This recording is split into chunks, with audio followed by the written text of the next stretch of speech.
Raġel li kien ilu 4 snin jistenna li ssirlu operazzjoni fir-rkub tejħ fit-19 ta' Ottubru li għadda irċieva aħbar tajba. Huwa kien informat li l-Gvern kien qed joffrilu l-opportunità li jagħmel l-operazzjoni tal-artroskopija tal-irkoppa fi klinika privata mingħajr l-ebda ħlas. Ir-raġel kien informat ukoll li trattament li kien se jingħata kien se jkun tal-istess livell li jingħata fl-Isptar Mater Dei. Dan ir-raġel aċċetta u fit-12 ta' Novembru mara l-operazzjoni fil-klinika privata. Daħal bieraħ jiena suppost mort biex nagħmel artroskopi.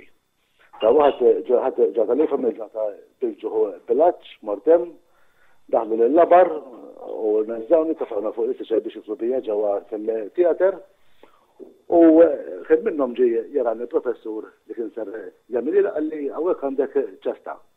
Għalli ċesta stax inneħħielek blodda rid nopera għaliha. L-operazzjoni li kellu bżonn dan il-pazjent biex titneħħilu ċesta minn irkub teħ tirrikjedi li jagħmel lejl rikoverat f'sodda taħt osservazzjoni, xi ħaġa li l-Gvern iżda ma kienx ħallas għaliha.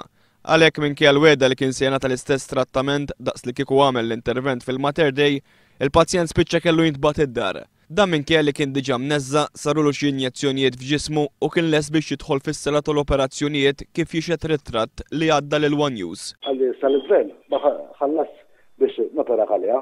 Għalli rridu naraw qed nagħmlu, għalli għax irridu nżommok lej hawnhekk, għalli wisodda fil-klinik.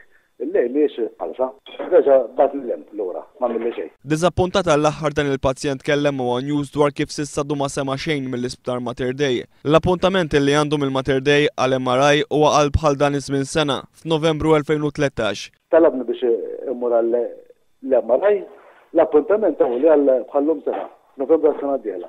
U l-MRI ħajsir issa l-Mater Dei? Ejwa, eżatt. Il-pazjent li tkellem One News fil-waqt li jesprima t-tama li jingħata l-kura li jeħtieġ li l-4 snin jistenna awgura li ħadd ma jgħaddi mill-esperjenza li għadda minna hu.